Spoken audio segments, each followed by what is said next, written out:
একটি পাতা দিনে একবার ফুটিয়ে খেলে অ্যালার্জি, শ্বাসকষ্ট, কফ, কাশি, ডায়াবেটিস দূর হবে। রাত কাটবে শান্তির ঘুমে। কি অবাক হচ্ছেন? ভাবছেন একটি পাতা কিভাবে আপনাকে এত রোগ থেকে রক্ষা করবে? ভিডিওটা সম্পূর্ণ দেখলে আপনি বিশ্বাস করতে বাধ্য হবেন যে একটি পাতায় এত রোগ থেকে রক্ষা পাবার ঔষধি গুণ রয়েছে। এই পাতায় রয়েছে ভিটামিন, মিনারেল, ম্যাগনেসিয়াম, ম্যাঙ্গানিজ ও পটাশিয়াম। এছাড়া আরও রয়েছে iron, sodium, zinc, protein, carbohydrate, omega three fatty acid, ওমেগা-6 ফ্যাটি অ্যাসিড, ফাইবার ও সেলেনিয়াম। এই পাতাটি হলো তেজপাতা। খুবই সাধারণ পাতাটিকে আপনি কেবলমাত্র খাবারের সুগন্ধ বাড়ানোর জন্য ব্যবহার করে থাকেন, কিন্তু সঠিকভাবে ঔষধের মতো সেবন করতে পারলে এই পাতা আপনার সারা শরীরের চুলকানি, অ্যালার্জি, হাঁচি, কাশি, অ্যাজমা বা শ্বাসকষ্ট, বুকে জমা কফ, বাত ব্যথা, জয়েন্টের ব্যথা, হাড়ের দুর্বলতা, মাইগ্রেনের ব্যথা, এমনকি পেটের গ্যাস, অ্যাসিডিটি, ডায়রিয়াকে নিমেষেই ভালো করতে পারে। এছাড়াও তেজপাতা কিডনিতে পাথর জমতে দেয় না। তাছাড়া ক্যান্সারের কোষ যেন না বাড়তে পারে সেদিকেও খেয়াল রাখে। তবে একটা কথা বলি, তেজপাতার ঔষধি গুণ জানার পাশাপাশি এটার সঠিক ব্যবহার বিধিও আপনাকে জানতে হবে। প্রথমত, তেজপাতা যে কোনো ব্যথা দূর করতে পারে। তেজপাতা প্রদাহের বিরুদ্ধে অর্থাৎ ব্যথার বিরুদ্ধে খুব ভালো কাজ করে। এটি যে কোনো ধরনের ব্যথা, জয়েন্টের ব্যথা, এমনকি বাতের ব্যথাকে উপশম করে খুব দ্রুত। তেজপাতা পেস্ট করে তা আপনার ব্যথার স্থানে 20 মিনিট লাগিয়ে রাখুন, তাহলেই দেখবেন আপনার ওই স্থানের ব্যথা দূর হয়ে যাবে। এছাড়া তেজপাতার তেল যদি আপনি মাথা ব্যথায় কপালে ম্যাসাজ করতে পারেন, তাহলে খুব তাড়াতাড়ি আপনার মাথা ব্যথা সেরে যাবে। এই একই পদ্ধতিতে আপনি আপনার মাইগ্রেনের ব্যথা দূর করতে পারবেন।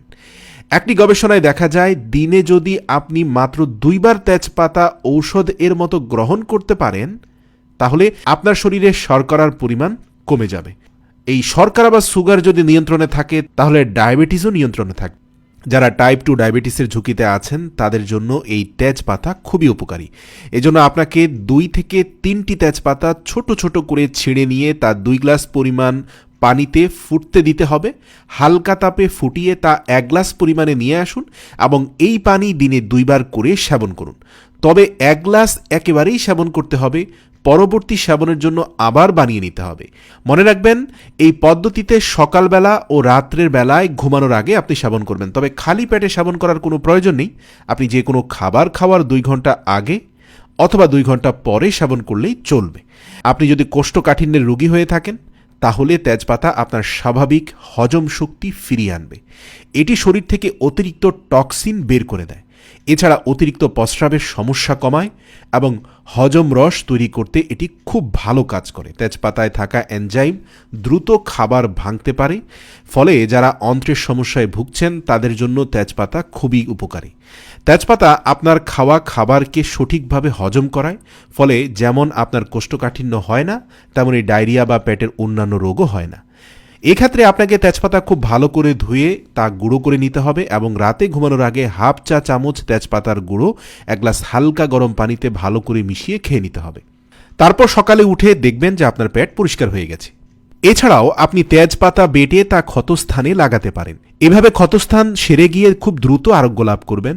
একটি গবেষণা অনুযায়ী তেজপাতা শরীরে ইউরিয়ার পরিমাণ কমাতে সাহায্য করে। শরীরে ইউরিয়ার পরিমাণ বেড়ে গেলে এটি কিডনির সমস্যা করে এবং কিডনিতে পাথর তৈরি করে। তাই বলা হয়েছে, যদি নিয়মিত তেজপাতা খাওয়া যায় তাহলে তার কিডনিতে কখনো পাথর হবে না। দিন শেষে যদি আপনার মন মেজাজ ভালো না থাকে, তাহলে আপনি কি করবেন? সারাদিন আপনি কাজের পরে মন ভালো করতে 1 কাপ তেজপাতার চাই যথেষ্ট। 3-4টে তেজপাতা টুকরো টুকরো করে ছেড়ে নিয়ে সেই পানিতে একটি টি ব্যাগ অথবা চা পাতা ফেলে চা তৈরি করে খেয়ে নিন। দেখবেন আপনার মন মেজাজ কেমন শান্ত হয়ে গেছে এবং এই শান্ত মেজাজ আপনার স্নায়ুকে এত শান্ত করবে যে আপনার উদ্বিগ্নতা একদম কমে যাবে, যা আপনাকে সারা রাত গভীর ঘুমে সাহায্য করবে। মনে রাখবেন, গর্ভবতী অবস্থায় তেজপাতা গ্রহণ করবেন না। এতে সদ্য মায়ের প্রস্রাবের ইনফেকশন ঘটতে পারে।